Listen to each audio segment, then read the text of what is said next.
Let's begin with the big issue, shall we? Looking ahead to Fed Chair Jay Powell's semi-annual testimony.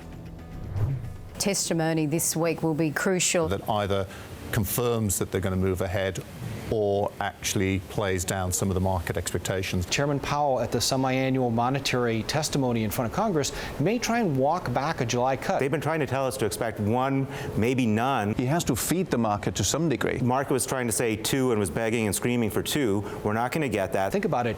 Consumer confidence is close to an all-time high. We seem to have made a bit of progress on China. Most of these risks have been around and they haven't really crystallized. It's a matter of finding the balance between not scaring people that there's something deleterious going on, but moving ahead of the curve.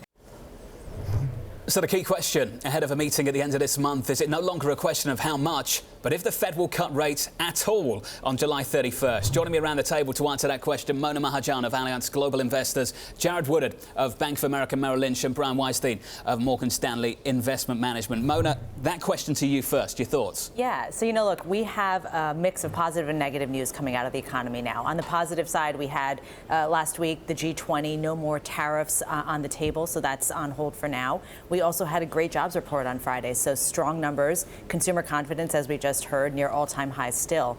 But on the flip side of that, we have PMIs falling, global economy softening, and we also have almost $13 trillion of negative yielding sovereign debt out there.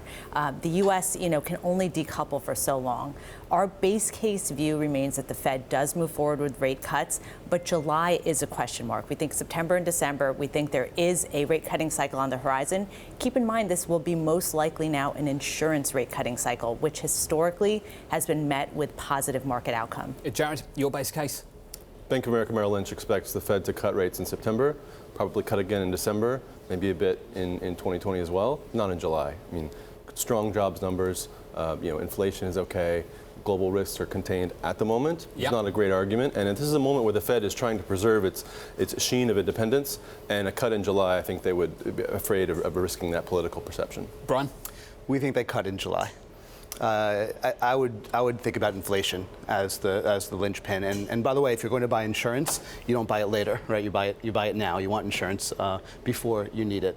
So the risk is if they look at inflation and they're missing their inflation target, nothing else has really changed. Growth is humming along, moving along at a slow pace. Global growth seems to be slowing, but there's no inflation pressure. So why not buy that insurance? That's the argument of Ellen Zentner over at Morgan Stanley at the moment. We have limited ammunition, and if you have limited ammunition, that's actually an incentive to move now. Do less with more. It's the old argument from Chairman Powell, an ounce of protection is worth a pound of cure. Absolutely. Does that mean they go early and they go a few times this year?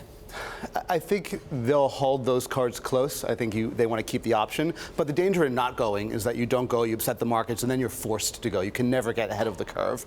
So I think they go, whether they go 25 or 50, I think we can debate. Certainly some stronger data, more stability argues for 25. But if you want to take the insurance argument further, the 50 certainly has a role to play in the conversation.